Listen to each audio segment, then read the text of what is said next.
Bismillah, in this extra video, I would like to share with you some ideas, of audit if you do not know where to start or you do not know what to check. Yeah, these are among few ideas. So I term it as level 1, 2, and 3. So ideas audit level 1, level 2, and level 3, depending on your confidence in auditing this.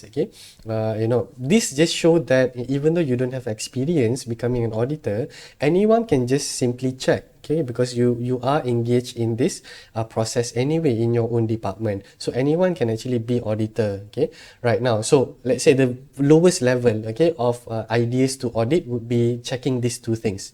Okay, check the files whether they are consistent according to the filing structure of the department. So before you go into the audit side, make sure that you have done a bit of a homework lah. You study their structure, you study the courses that they offer, you study the filing structure. Inshallah, Akil will provide the filing structure for all the departments being audited. And then you can simply just check for consistency. Like for example, in the filing structure of a certain X department, they mention that they have 5 files. Okay, and the name is A, B, C, D, E, right? Okay, and then you simply check, okay, what are there these 5 files in the department, whether it is online or physical, filing there, just check. And then in each file there are elements mentioned in the filing structure. You just simply check whether all these elements are present or not. As simple as this. Okay, all right. Another thing that can be checked would be you check the documents if there are any missing signatures, information to be filled or what. This would be the minimum skill of auditing. Okay, you check for the presence of the recording method, right? Okay, now you want to go a bit advanced there. Okay, then this is level 2 auditing. Okay, is constructive alignment. Check for constructive alignment. Remember the constructive alignment, the alignment between the learning outcome with the teaching and learning, or the instruction and the assessment. Okay, the three triangle there should be related to one another. So you can check. Okay, if you want to approach a certain course, you can request for the course outline and then check whether the course outline, to the course assessment, is it aligned or not, and whether the practice, is aligned according to the course outline or not. Okay, you can also check the TST, whether it's aligned with the CLO, and then the question inside the test or assessment, is it aligned with the TST and therefore aligned to the CLO or not. Okay, you can also check the CLO in terms of the course content, the things that is being taught in the course plan, for example, or the topics. Okay, or you want to look at the slides, the lecture slides, for example, and you can ask simple question as okay, how does this slide helps you to fulfill the course learning outcome number 2, for example. As simple as that. Okay, and then let them justify, right? And then you can also look at how the course assessment relates with the course content, and therefore relate again with the course CLO, or the course learning outcome. You can also check the rubrics against the assessment plan, against the CLO is also can. So everything is rooted at CLO, because CLO is at the end product. Okay, is the guide, is the criteria, right? You can also check, this one, if you are, if you are adapt to it, and you can also check for overweight or underweight cases. What I mean here is that, for example, the task like state the 5 principles of research, let's say. And this 5 principle is easily memorized, in one slide there. But in this question, the lecturer ataupun the course leader ataupun the team awarded 5 marks just for a very simple question. So this is called an overweight, overweight case, whereby too much marks is given to a very simple question. Or vice versa, or the opposite, underweight, meaning to say there are many tasks to be done but only little marks. Is do a project to save the world, contohnya, right? And then you only give 2 marks for this. Allahu Rabbi, that is a severe underweight case. Okay, so that can also be here. But underweight or overweight, from your perspective might be different from them. That's why you need to ask. Remember, you ask for the sake of understanding. You ask whether is this too little or too much, and then let them, as subject matter expert, explain. Okay, in some cases, okay, because we are not in that particular field that we are auditing, right?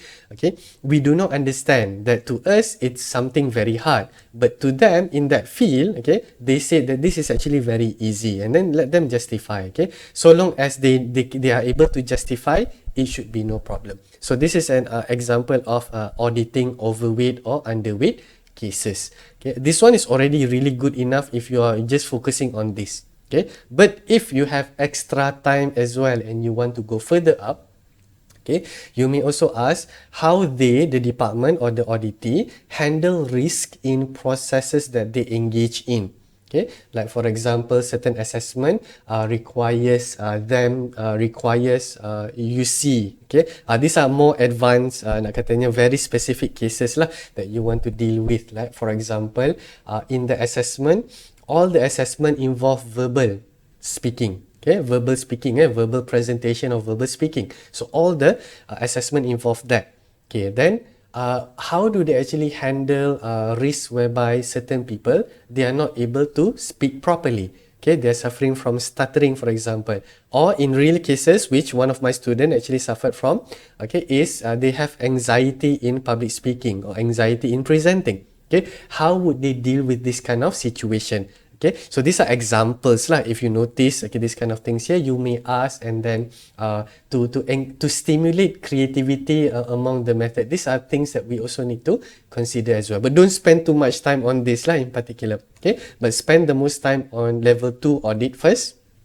If you have extra time and if it poses a serious concern, then you focus, you may reach or you may touch some parts in level 3 audit, like macam asking risk-based question. Okay, the risk of certain online or hybrid or face-to-face teaching or learning method, the risk of certain online, hybrid, face-to-face assessment or method. Okay, like macam right now sciences are doing online, for example, and then their method of dealing or delivering the learning outcome for lab-based tutorials, for example, you can question them. How do they deliver it so that it is closer? It helps the best to the students or not. Okay, something that is very practical but need to be done online. Okay, so allow them to explain how they increase the quality of their delivery, even though it is online, for an outcome that is very practical based. Okay, so these are level 3 audit.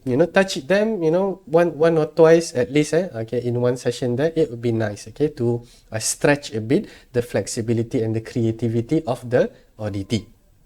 But don't force or challenge them. Just ask them if there are other ways that can be done, and don't be over paranoid. Okay, don't be paranoid to the extent that the chances of something happen is very low, but you still ask anyway. Okay, what are the chances of, how do you, for example, like how do you, if you have nak katanya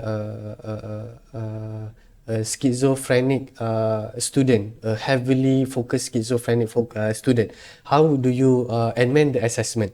Okay, don't force on assessment lah. If there is a real serious schizophrenic issue, okay, then usually the recommendation would be asking this student to transfer, okay, or to get proper treatment first, study leave and etc. there without amending the assessment.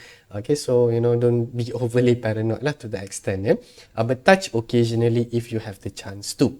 And again, to end with this series of briefing here, the main intention of audit is to find areas of improvement, make this clear to the auditee, okay, and don't be focused on, or don't have that tonality of fault finding of the department, and remember of our whatever that is mentioned in the audit plan, as a reminder that whatever findings, whatever interaction that you have with the auditee is kept confidential.